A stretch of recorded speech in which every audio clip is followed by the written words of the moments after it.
When I was a child, things happened to me that should never happen to any kid.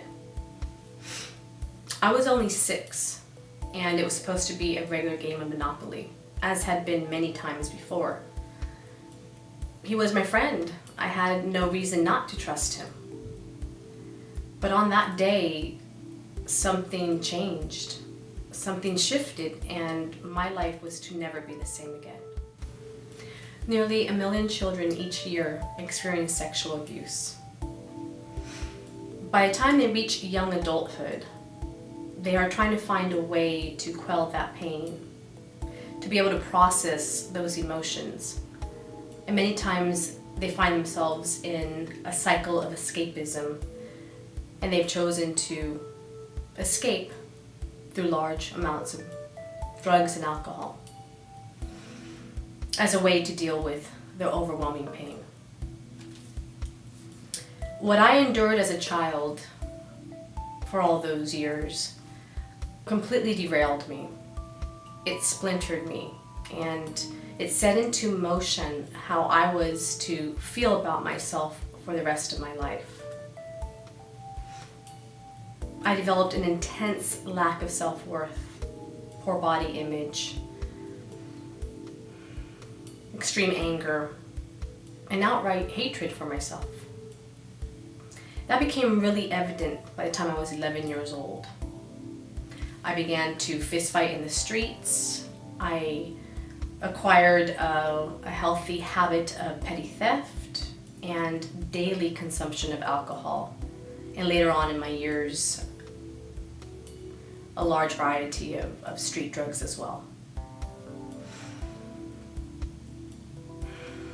All this was as a way to deal with the overwhelming sense of betrayal that I felt, a rejection and abandonment and utter confusion that I was not lovable.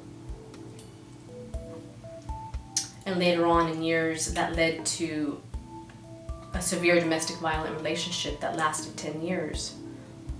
That was also something that I deemed the person worthy enough to have my love, when in fact, we did not even understand what love meant. How could we? We were both broken. After that led even more deeper into more abusive relationships, one that ultimately almost took my life. The beatings were so bad, but I was able to survive. But the brutality of what I endured, no one should have to go through that. Eventually I reached my rock bottom.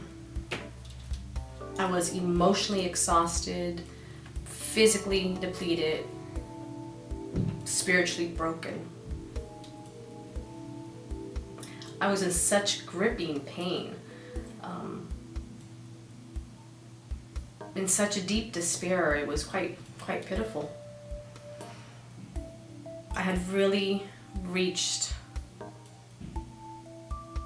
a place that many healers, that many therapists, that many people know of as the dark night of the soul. I knew I had to do something. Traditional psychotherapy had helped a bit. The several medications they had put me on had definitely helped a bit. The several rehabs I had joined had helped a bit. All indeed helped to a certain degree. But it became really apparent to me that I had to do deeper work. And up to that point in time, I was way too scared to go inward, to go into my past, to go to that place of deep wounding, to resurface those scenarios that played out and sit and look at them. But ultimately, I knew that that is where the healing would take place. My life up to that point was completely fractured, and prior to that, I had been existing almost on empty and faking it to make it. I was just too scared to delve deeply. But alas, my spirit called me to go ever inward, to take the journey, to go in and take the plunge into self-discovery. I reached out to spiritual teachers, to spiritual healers. Though psychotherapists and traditional modalities had helped me, I knew that I had to go into the mind-body-soul connection. And I knew that these spiritual teachers and psychotherapists were going to be the ones to support that growth and that evolution within myself. I was ready to give voice to my little girl and tell her, yes, I acknowledge what happened to you. Yes, I see what happened. And I know that you need healing. That my inner child needed to be validated. And my inner child needed to be seen and to be rescued. I had to go back in and look at the story in order to be able to release the story. Going back into my past by no means was an easy endeavor, but it was something that I had to do to set myself free. Sitting with those violations, revisiting and rehashing and acting out those horrific scenarios was exactly what was being asked of me in order to be able to let go. Processing those feelings of betrayal and that sense of abandonment and rejection that I felt, and then to explore further about forgiveness for my perpetrators and former perpetrators and forgiveness of myself was freeing. It was cathartic, and it was ultimately the key to my success. Had it not been for me making the decision to set the intention, to take action, and to be in determination to do the inner work, I definitely would not be sitting here with you today. An empowered woman.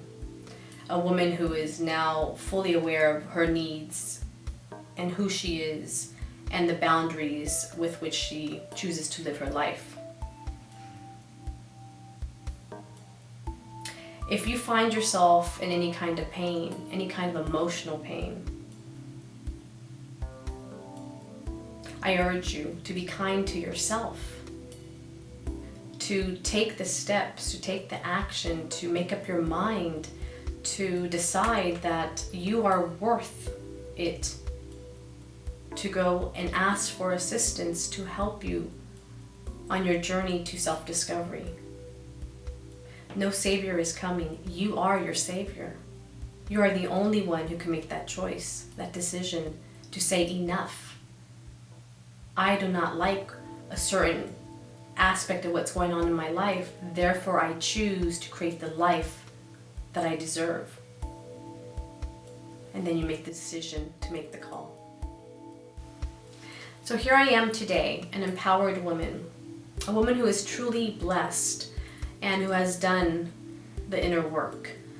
My life is now filled with joy. Not to say that there aren't times of conflict, but I have the tools to be able to overcome and not allow it to take up too much space in my mind or in my heart. And because I was able to overcome so much, and I've been one of the lucky ones who have been able to survive and live to tell, it is my duty to share this with my community. Take the tools and the wisdom that I have and return to my village, so to speak, and share abundantly all these resources. I do have a responsibility to shine the light in all the dark places, and it is for that reason that I rise up to this challenge of being part of the Messenger Project. How dare I not share all the resources with humanity and help humanity along and pass the key, pass the torch, so that others may lead healthy, happy existences and have a successful life. And it is for this reason that I rise up to the challenge to become part of the Messenger Project movie. It is my desire to spread the message of hope and inspiration, calling to action all those who want their lives to be different. I want to play a bigger game, I want to play full out, and I want to share with the world all the techniques that I have, and igniting in others to go out and do the same for their communities. I want people to be able to right their wrongs and release past doings, and to forgive and to surrender and to forgive themselves, and help them to become empowered and to have true self-love. It's all about empowerment, and it's all about knowing and teaching to others that you have a choice and a say in how your life is going to play out for the rest of your days. If my story and my message inspired you in any way, I would really love it if you would leave a comment and vote for me, and I'll be sure to respond right away. I would love to know more about you as well, so we can stay connected online. And if you know of other people in your life that you feel could benefit from my story and the sharing of my journey through trial and tribulation and now into triumph, I ask that you please do go ahead and share it with them as well. Thank you for taking the time to view my story, and I look forward to connecting with you online soon.